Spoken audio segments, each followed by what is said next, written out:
Welcome to Ecologic for the month of March, a beautiful time of the year. Last 4 or 5 days were just fabulous. Cool mornings, comfortable afternoons. Azaleas in bloom, camellias still in bloom. Irises are starting to bloom. I spent the weekend in Lake Falls Point and on a canoe trip, and it's just gorgeous. The irises there are just starting to bloom. They have the rust, they have the Louisiana blue iris, and also a deep purple iris, a kind of unique. I haven't seen it somewhere anywhere else. Tried to get some of it, but I had to wait out to get it today. So anyway, we're fortunate to have with us Chris Tozan on St. Martin Parish Council and Parish President Chester Cedars, who have done some wonderful things in dealing with the flood for that parish, and also has a great impact on surrounding parishes. So welcome, Chris, and just Thank you. Thank you, happy Mr. that y'all are here, and might share with us the list of projects. I think Chester's kind of made a list and share with us the projects y'all are doing, and what do you think that when they will be implemented, and might touch on the impacts it has for surrounding parishes. Sure. Well, thank you for having us. It's always an exciting time for me as parish president to have the opportunity to share with not only the citizens of our parish, but all of Acadiana, some of the things that we're doing.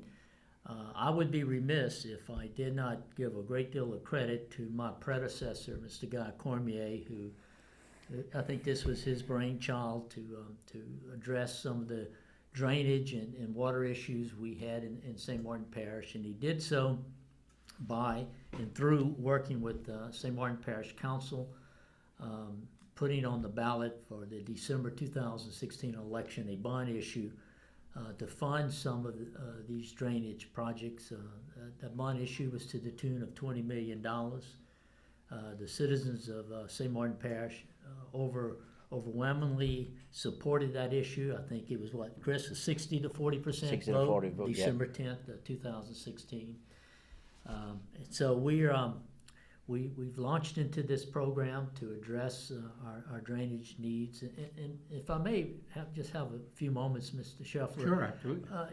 One of the things that I want to make clear to the public, and particularly the citizens of St. Martin Parish, is the fact that these major projects in no way are going to keep us from doing our everyday, ordinary drainage maintenance work. Most people don't realize St. Martin Parish has 485 miles of drainage laterals that we have to maintain on a daily basis. And we fund that through one millage, a drainage maintenance millage, that yields us, I think, about $1.93 million a year. That's not a lot of money to maintain 485 miles of drainage laterals. And if I could put that in perspective for everyone, the distance from Shreveport, Louisiana to New Orleans is only 323 miles. If I left my office in the parish council chambers meeting room in St. Martinville, if we left there and headed east, when we got to 485 miles, we'd be in Panama City, Florida. Yes. So that's still on our list to do. I mean, that's what we're going to continue to do every day. I have one of the hardest working public works crew and some of the most experienced public works supervisors. We got a brand new director of public works on board. So we're going to continue our work in providing for the ordinary maintenance needs of our citizens. Meanwhile, based upon that December 10th, 2016 bond issue that the public passed, we have sold $10 million worth of bonds, and we have embarked upon at least 6 new drainage projects, and there's a couple more that we're still working on. And I'm excited about it. I'm excited to tell everyone about it, and I can just start going down the list if you like. Absolutely, All right. please do. Sure. Absolutely. And Chris, you're more knowledgeable on some of these projects than I am. You have a much better understanding, so you chime in. Okay. I'm going to start at the north end of our parish. We have what we call the Bayou Fusilier Point Brule project. That's a couple $1 million in the works, and our engineering for that's Walter Como and Associates. I think we've completed all our surveys. We've in the process of filing our, for permit approval with the United States Army Corps of Engineers. That is a slow process. It's a frustrating process, but it's a necessary process. But that project, that major drainage project, is ongoing as I speak. Is that to increase the channel capacity of biofuel? Yes. And it is so, I measured it, I was astonished at the size. At the bridge at Mortarville, which is the beginning of biofuel, it was 58 feet wide and 5 feet deep at normal water level. So when you do the math, you're looking at less than 300 feet of channel capacity. Yeah. And you're passing this enormous amount of flood water through it. And most people don't realize the amount of flood water and ordinary water, when it's not at flood stage, that St. Martin Parish receives from as far north as Rapides Parish, actually. Absolutely, all the way up to Avoyelles Parish, Yeah. almost totally comes through there. All of Rapides comes through there. And when you look at the Teche below Biofusil, it has very high natural banks, and no water runs into it. Right. When you go down to Vermilion, it has an enormous low elevation floodplain that affects a bunch of St. Martin Parish, St. Landry Parish, and a bunch of Lafayette. Which was a significant reason for some of the backwater flooding we experienced in August Absolutely. 2016. And doesn't support of this project right here go into Lafayette Parish? Part of it does. It loops Right away, yes. It loops makes into a little Lafayette loop and comes back into St. Martin. into Lafayette Parish. But we're excited about that project. That was something that was carefully vetted, carefully designed. And we look forward to the day we can put our equipment out there, or we can have contractors put their equipment out and start enlarging that channel so that we can have a better ability to receive the water. The next project we have, I guess, Chris, something close to you, the Bayou Portage Phase 2. We completed Phase 1 back in, I suppose, about 2015 or so. Now we're working on Phase 2. This is a project that's funded in part by some hazardous mitigation money, as well as community block development money, and of course our local match. We're working in partnership, particularly with Phase 1 with Iberia Parish. Just for identification purpose, Bayou Portage is near Cecilia. No, sir. Which, It's actually a little south of Brobridge is where it's going to begin. Oh, It's yes, going to okay. go all the way, okay? Okay. There's a lot of Bayou Portages, Yeah, okay? The that's one we're why I talking asked. about. This, this is actually the Portage Guidry project. Yes, This is the one. yes. This Right, actually okay. goes, this project was done recently from the, a portion of it was done up the Grand Point Highway, right at almost the Grand Point. And now this project would take it further up north. It would help a lot of draining on the, and it off flows the into interstate side. Miami. Like that flows into Bayami, yes. Yeah, sir. right. And that goes okay. out through Into Bayou Catahoula Mercer, Lake. into yeah, Catahoula yeah, Lake, right. all that water ends up there. Okay. And then Brobridge Manor Phase 2 project that we have, that's about a 25 square miles of drainage laterals and areas that's impacted by that particular project. Our engineers for that is Quality Engineering Survey out of Port Vincent, being funded with some hazardous mitigation grant money, as well as our local contribution. Another major project that we've undertaken would be the Cypress Island Jodag project, Jodag Canal. That is being pursued in two phases. A Phase 1 from Louisiana 31 to Louisiana 96, about 9.4 miles of lateral that we're going to enlarge and clean. And then Phase 2 would be from Louisiana 96 to what we call Wilford-Champagne Road, about 3.4 miles. It's about a $4 million project. And the goal of that is to bring the floodwaters of Cypress Island into the Teche Jodag Canal system, eventually putting it into the Lake Falls Point system. Correct, yes. And Duplantis Design Group is handling that project for us. Formerly Pensco, I think they merged with Pensco back in September of this year. Another project. And again, permits from the Corps are pending. Pending, yes, sir, pending. We're close to getting, we believe, permit approval on that particular project. But And I mean, you might share the original thinking for this came out of a computer model done by Mark Wingate. He's a top-ranking civilian in New Orleans District. So that's where the concept originally came from. Yeah, I'm gonna have to accept you on that. I'm not sure where it came from. Right. I just looked at the finished project when I took office in March of last year of 2018. This was on my desk and I started studying. But Yeah, and that was the original, and that computer model is super important for Lafayette because the level of water in Cypress Islands pretty much sets the level in the Vermilion. And to put it into Lake Falls Point is a big relief that lowers flood stages in the Vermilion. Yeah. And I think equally as important to our neighbors is the Cypress Bayou Coulee LaSalle project as well. This is a project which was part of the $25 million hazardous mitigation monies that came to the APC, the Acadiana Planning Commission. And what the APC did at that time was they said, look, Governor, give us this $25 million. We're going to sit down and we're going to approach, and we're going to divvy that up. We're going to approach the distribution of that money from a regional perspective.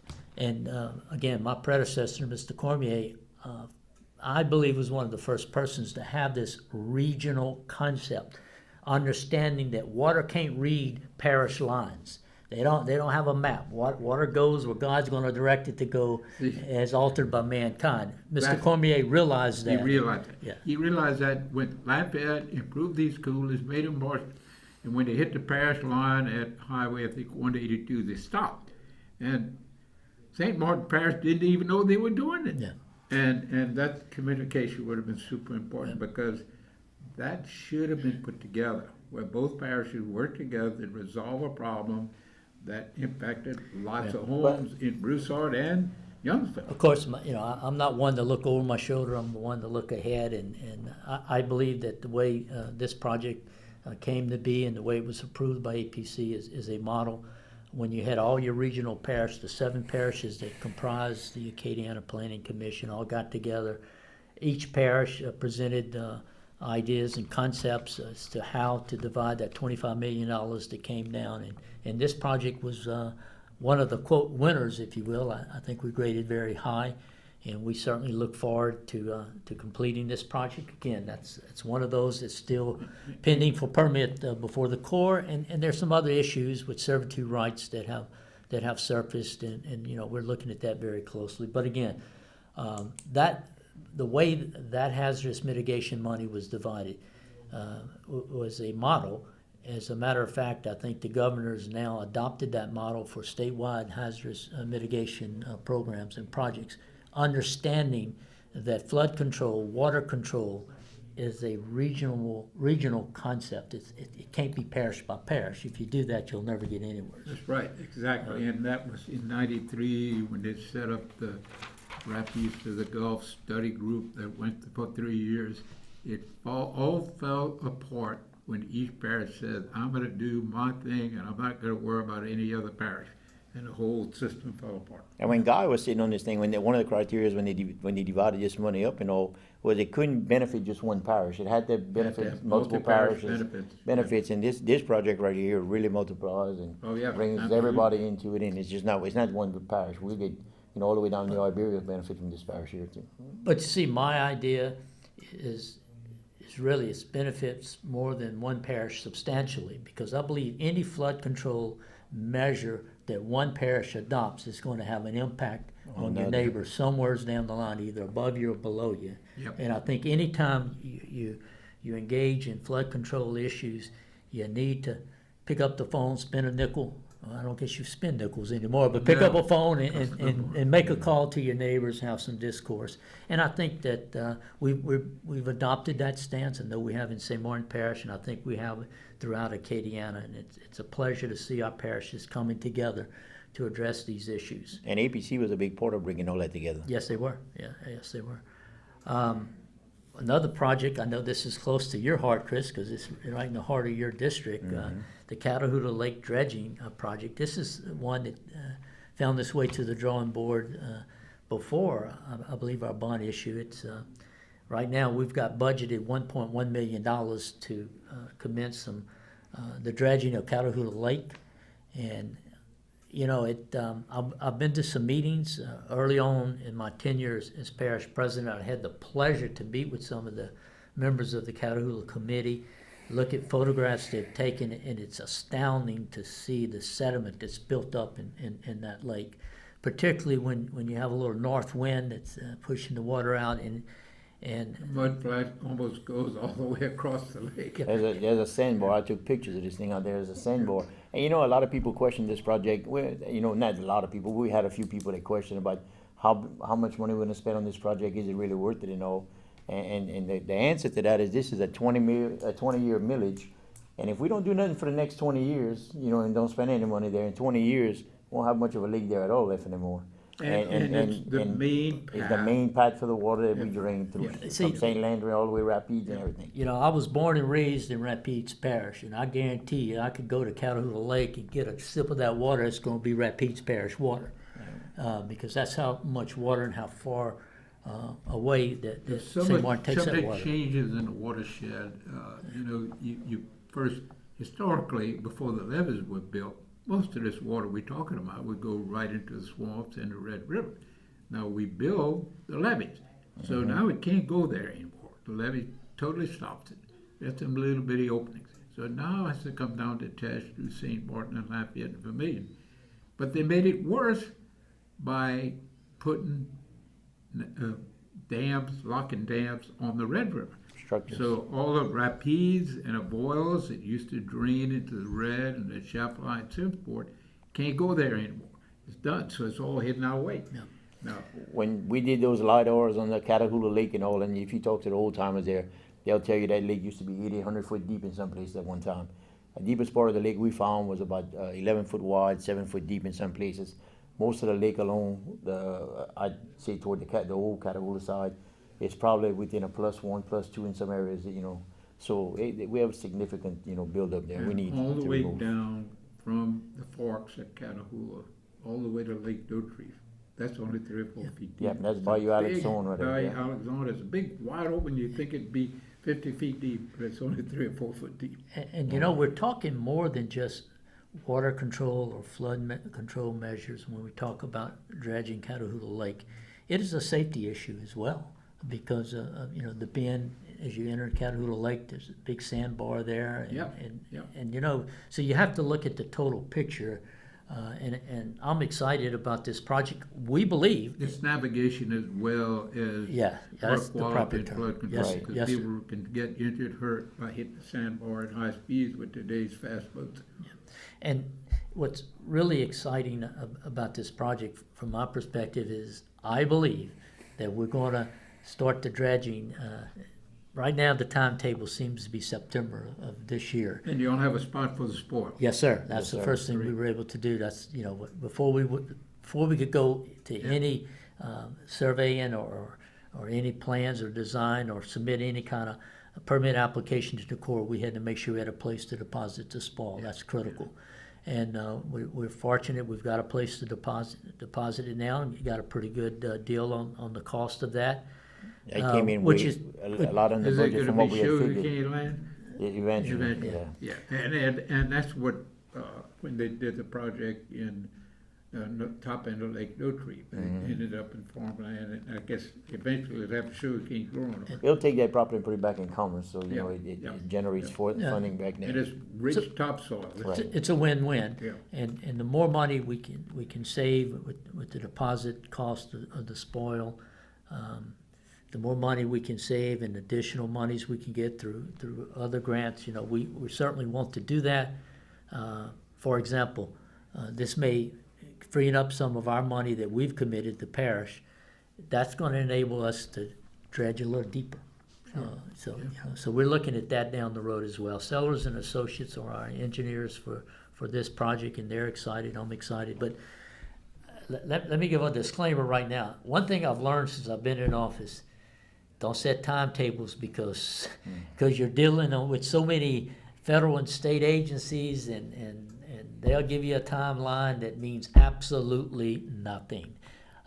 All I can, Including the Corps with their permit. including the port. We sat in a meeting where Nick Sims, who's the chief there, oh, Yeah. you're gonna have that tomorrow. Well, that was 6 months ago, and you still don't have Yeah, it. so their clock is a lot bigger than mine Right, apparently. yeah. But anyway, I will tell you that on all these projects, we're diligently pursuing them. It's just a slow process. I'm an Always impatient bumps guy. in the road, and, Yeah. you know, it's good management, good administration to be able to deal with those bumps and keep the projects on target and rolling forward. Oh, and we There's will. a lot of issues, objections, one way or another, especially if it comes from agencies who have responsibility. You gotta deal with them and overcome.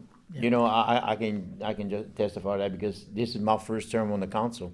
And, you know, when I got there, I figured, man, I've been in the private sector all my life in business and all. Man, if you need something, you get it, you make it happen, and it moves quick. And with government, everything comes to a halt, and it's got to slow down and go through a process. And, you know, it's just like this right here. It seems like you could just call up a dredge and get him lined up. The money's here, let's go ahead and get it done. But the permitting process is the process that takes the longest, and it's just And the I's have to Yep. be dotted. And Everything's T's gotta be have right. crossed. It has to fit, it has to fit the model, it has to fit Yeah. the rules and regulations. You can't bend the rules and regulations for your particular issue. right. The bureaucrats won't let you do that, so. Well, you can do one or two things. You give up or keep on, and we Yeah. keep on keeping Yeah. on. And we've made a Eventually, commitment. The yeah, voters yeah. gave us this money, and they didn't give it to us to put in the bank. They gave us this ability to get this Keep money, homes from flooding, keep to return it farms to from them. flooding. Yeah. Yes. and we're going to return it to them. We're going to return it to them in services, and I can assure everyone that the money that's been entrusted to St. Martin Parish government will be returned to the And taxpayers. it's good to hear you in-kind not only services. using that, but you add to it with grants and other sources that you can add to the Yes, sir. pot. Yeah, Including the, I guess, the occasion of the planning. money. Right. And this is on our first round of projects. We have a whole nother round to go after this. we've only sold $10 million Yeah. of our bonds. We've got another $10 million capability to sell. And, you know, we got to be careful now because, you know, at the end of the day, we're still a small parish. We're 54,000 people, depending on what numbers you want to Really, look two at. parishes almost. Yeah, and, Yeah. and we have what we call, I don't like to use that term, Lower St. Martin. We have the southernmost part of our parish, the Stevensville Bell River area, the Highway 70 corridor, I call it, that runs from St. Mary Parish easterly to Assumption Parish. But what we have to do is we have to be careful that we don't bite off more than we can chew. And that's why I commenced my presentation tonight by pointing out that our everyday maintenance requirements addresses 485 miles of drainage laterals to begin with only a $1.9 million to maintain those laterals.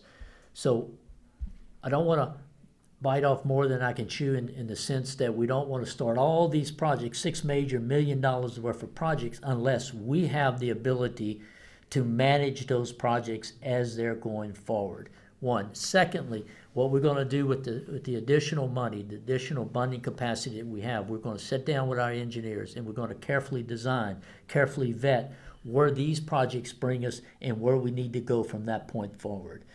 So it's going to be a very methodical process as we identify, design, and adopt whatever steps we need to implement for the second round And I of guess major it's projects. through caring citizens that y'all have identified these projects and there's a general acceptance of their validity, which is super important. Absolutely.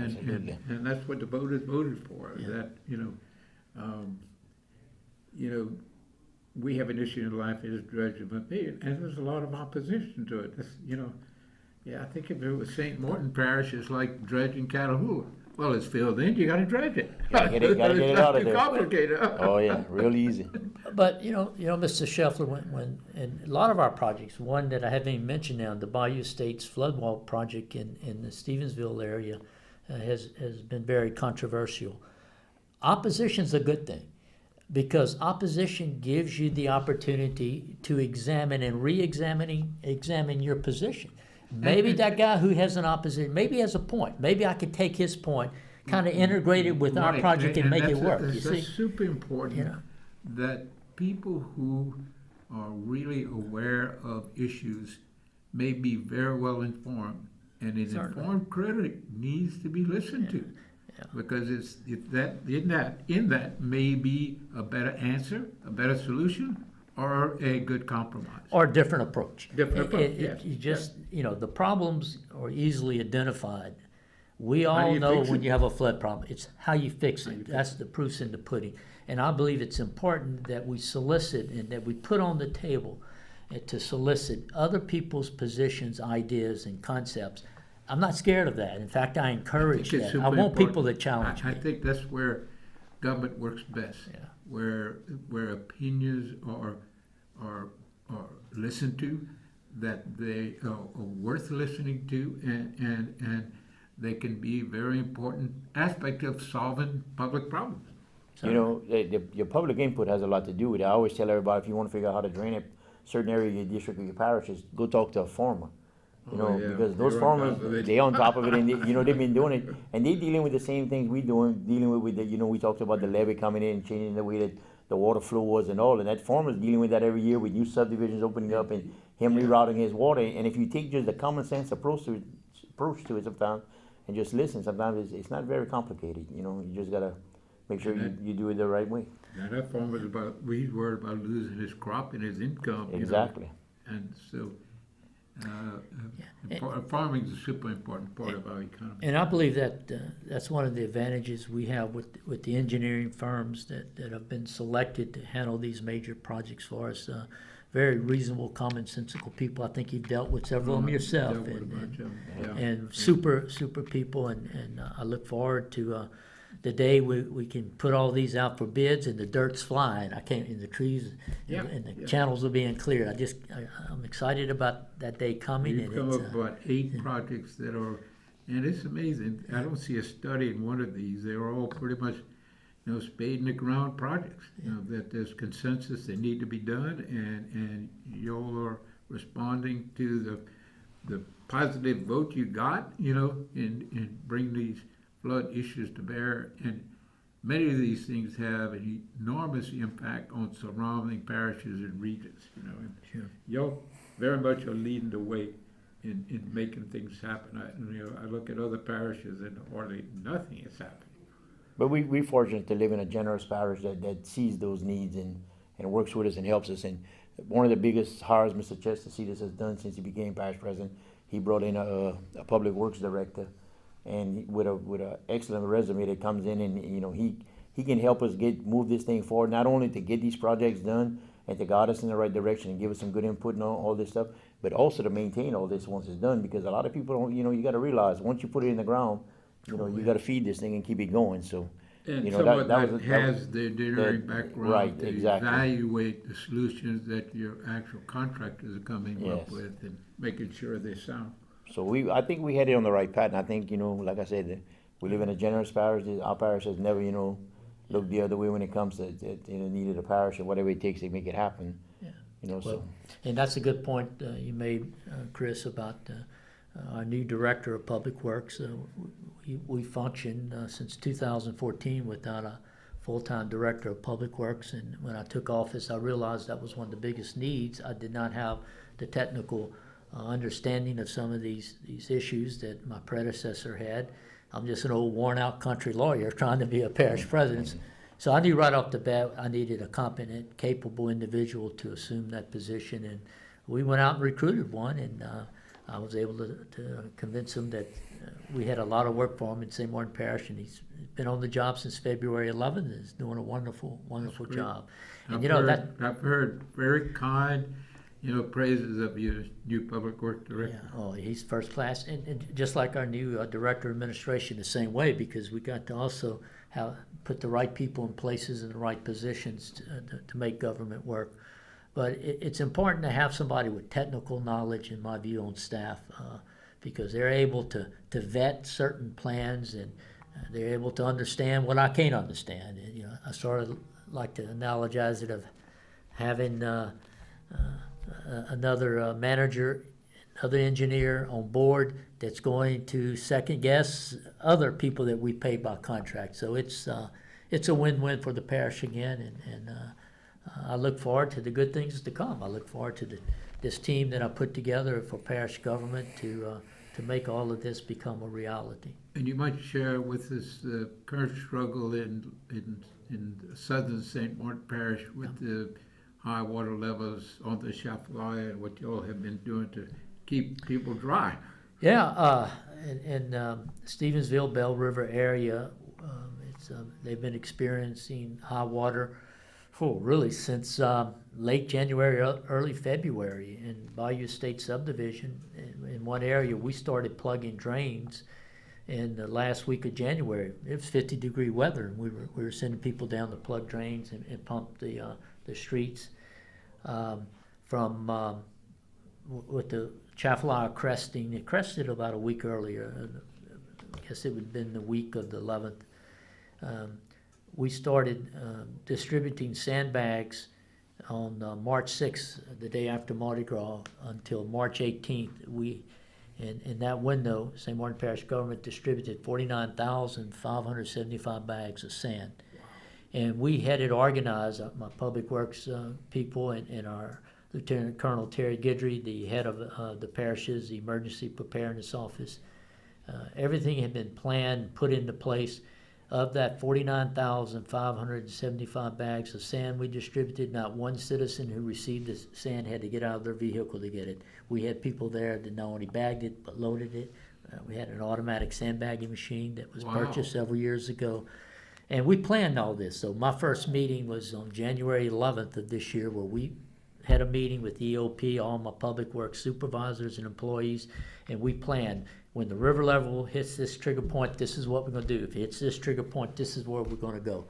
And we had all that plotted, not just for Stevensville, Bell River, but the entirety of our parish, Butte Rose area as well. So I'm happy to say that despite the high water that those citizens had to experience, as I said here, at Friday when I visited the area, all streets were dry. Water was still high. We still had some roads closed, but not one home had 1 ounce of water in it. That's fantastic. That's quite a victory. And hopefully the Corps has this right. They're thinking that the levels will go down in low enough to be able to handle the belt that's coming up from Nebraska and Iowa and all that region. But we don't plan to drop our guards on this thing. We're going to stay prepared. I've requested that the citizens keep their sandbags in place. The drains will stay plugged.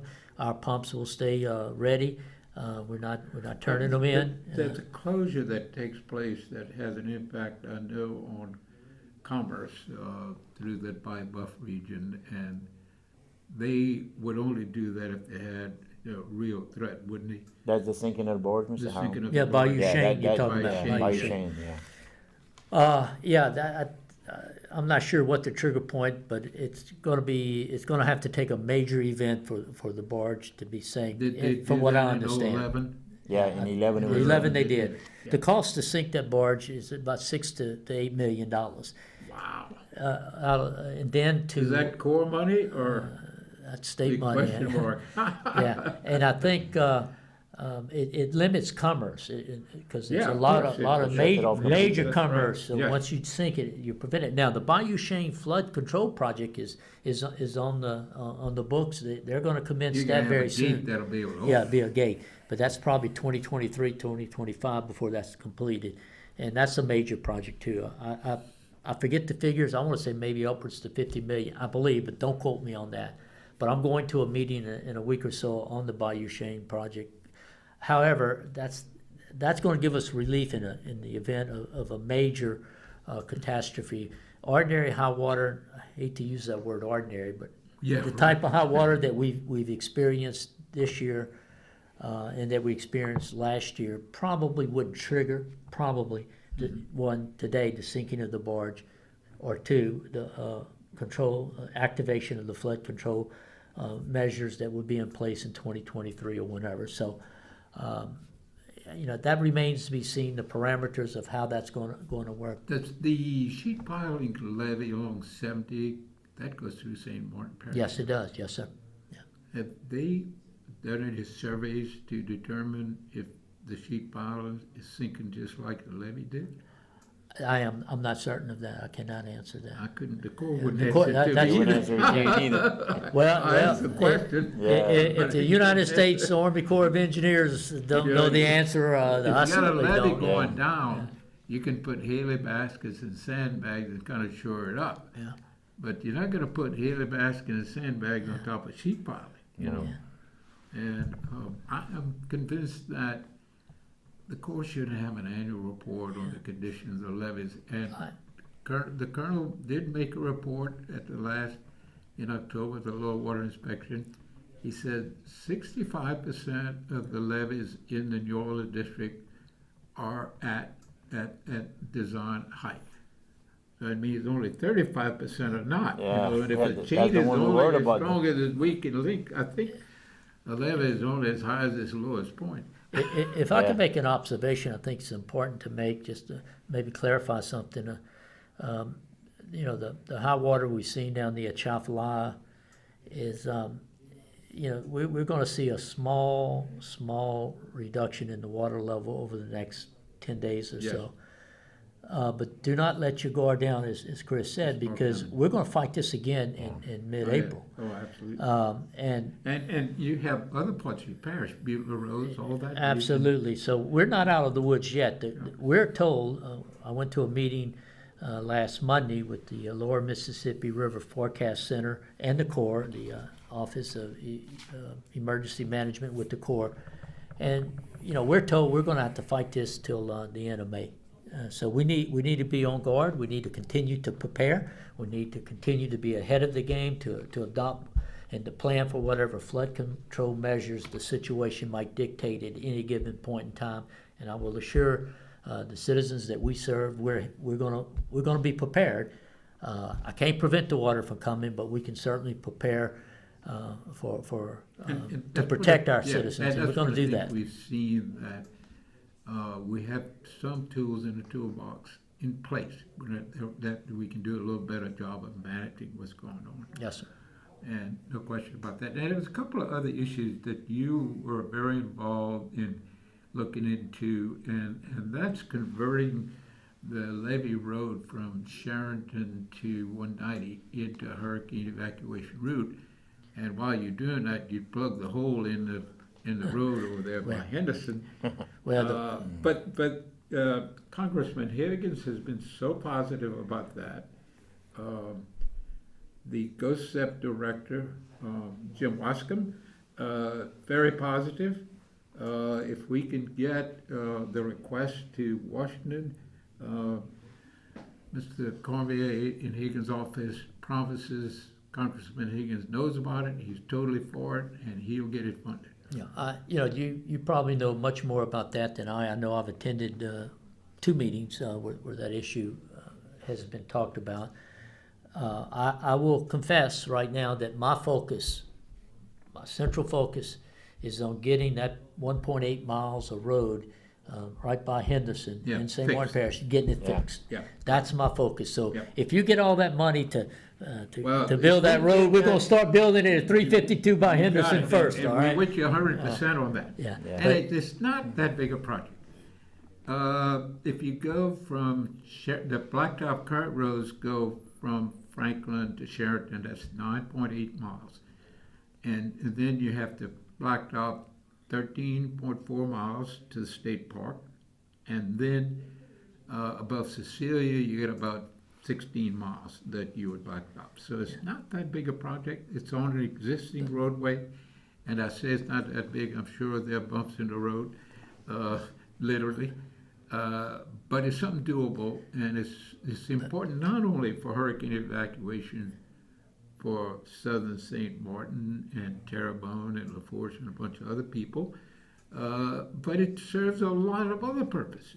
Yes, it does. And if I could just talk about that a little bit, as I pointed out, you know, my focus right now is doing everything I possibly can do to get the right people on board so that we can repair that portion of Louisiana 352, the levee road that's in St. Martin Parish that's currently closed.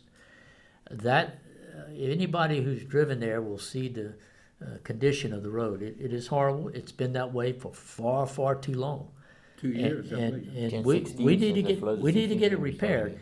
And for the first several months, it was a matter of people saying, it ain't mine, you know, finger pointing. And of course, now we knew all along it was a state road. We always felt it was a DOTD issue, and I think everybody now understands that it is.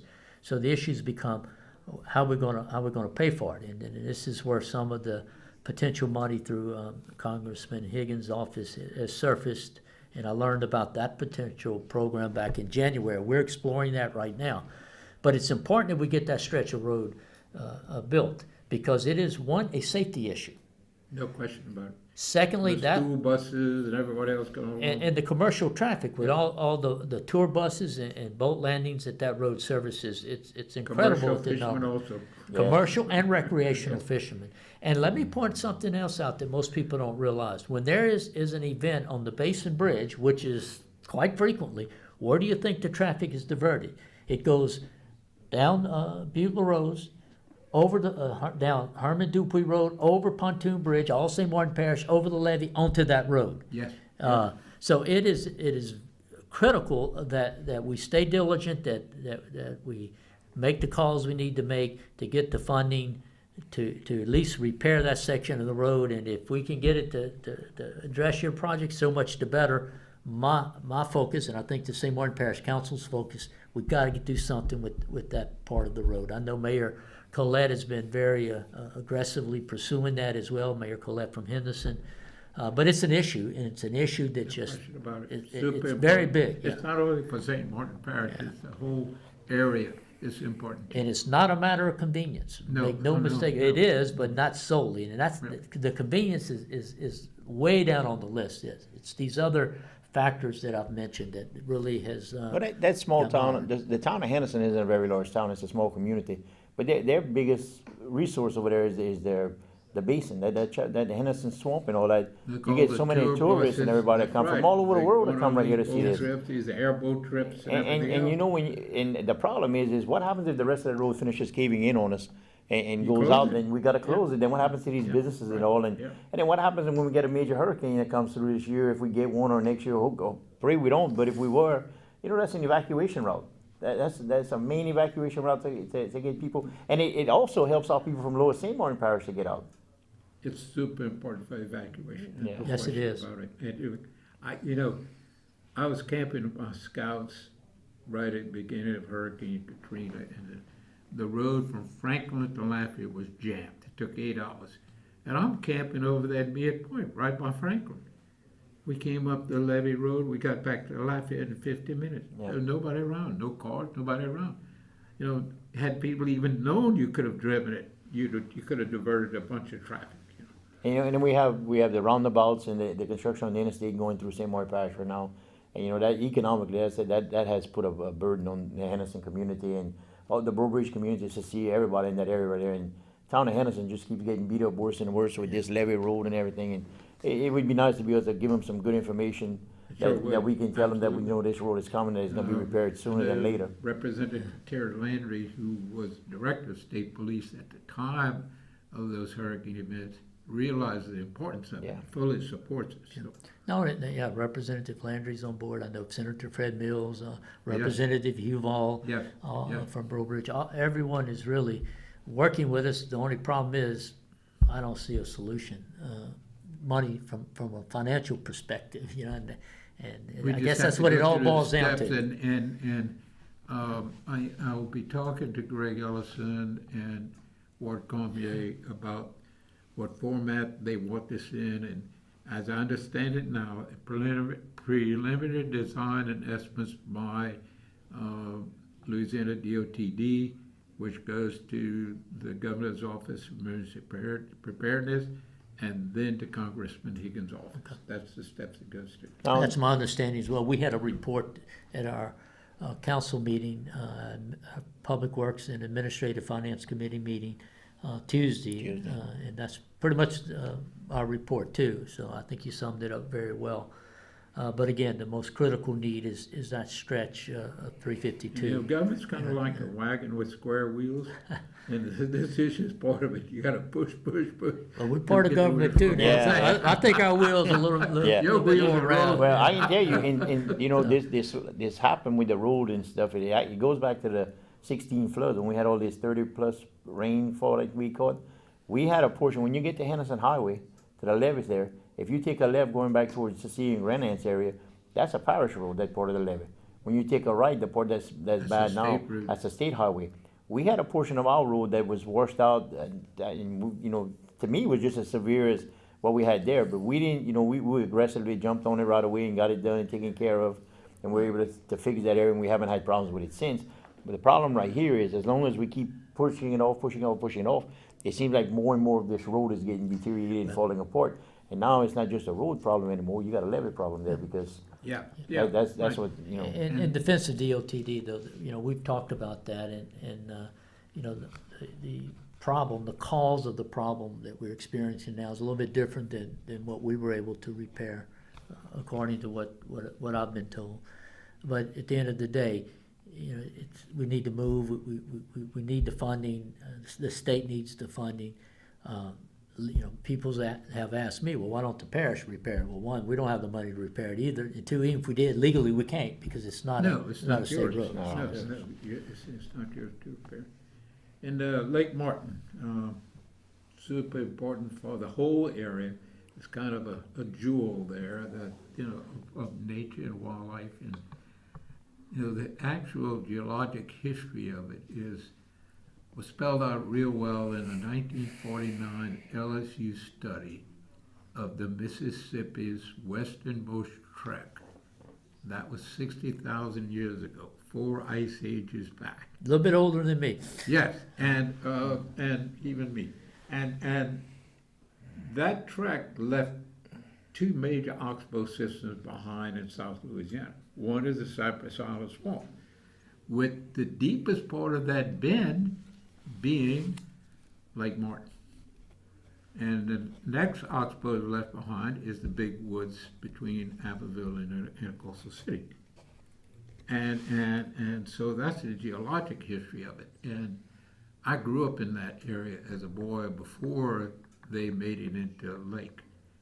And it was a lake then, and we could get to it riding our bikes up the Ruth Canal. And there was a farm back there between the Lake Martin, the Vermilion Bridge on the Lake Martin Road. There's a farm there, big farm, a beautiful farm. And you could get to Lake Martin there, and it was fabulous fishing. You know, it would rise with the bayou, and then once it started going down, it would get real clear, real pretty fishing. And I was the secretary of the Hub City Rod and Gun Club, and I was 15 years old at the time. And the Rod and Gun Club got Senator Rex McCullough from here to come up with $250,000 to build the lake. And that was to put a levee all the way around it. And Which the levee now is Rookery Road. It goes right, around it. Rookery Road, you call it, right.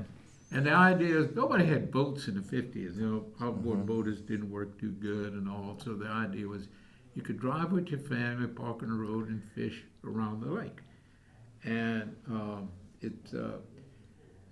so the National Guard had one of the big obstacles. They didn't have the money to buy the right-of-way. And so the state land office surveyed the high water mark around the lake.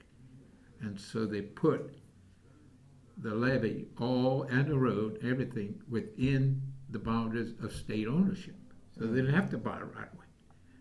And that's contested now. People claim ownership all the way to the lake. That's another whole story. It's all over Louisiana. So that's kind of the history of it.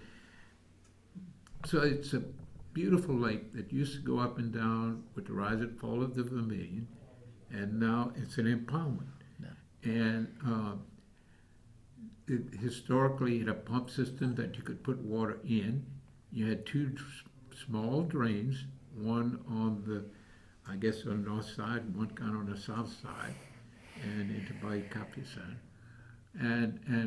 But the lake pretty much now, I know the drain on the north doesn't work at all. I don't think the pump works, doesn't appear to. But it's in desperate need of improvement. And just as that was one of your big issues, to take this beautiful jewel of nature, and which is so close to Lafayette and has been home to wonderful rookeries and wildlife and nesting birds that people from all over the country have come to see. Right. So I commend you for looking at that and saying, we can improve it, we need to improve it, and so Yeah. share with us your thoughts on it. Well, we will improve it.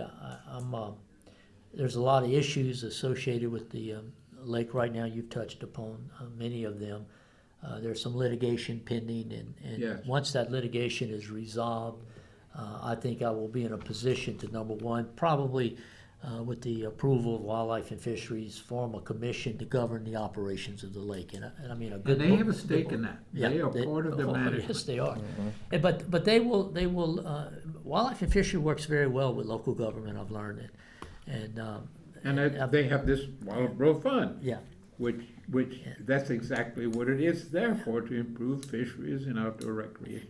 and once, like I said, once we get the litigation resolved, I intend to form that kind of commission, which used to govern the operations of the lake. They have a commission that governs Spanish Lake, for example, something similar, but a wide range of personalities and experienced people on that board to set some rules for the use of the lake, number one. Number two, give me an opportunity of where we're going so that we can then determine what we need to do to make it even better. I tell people Lake Martin is the best kept secret in Acadia. It's a wonderful area to go out there this time of year in the summer and in the evenings. Just it's wonderful just to drive on Rookery Road and just look at what nature has to present, all centered right there in our parish.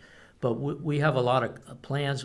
The way I like to handle issues and the way I like to implement plans is, first, I want to develop a concept. Then I want to know what that concept will involve money-wise. Then I want to find the money. Then I want to go do it. I don't want to do a study, then try to find the money to match the study, because then these studies end up costing you more money than you can afford. So I want a concept with a budget, then make the plan. And we got ideas.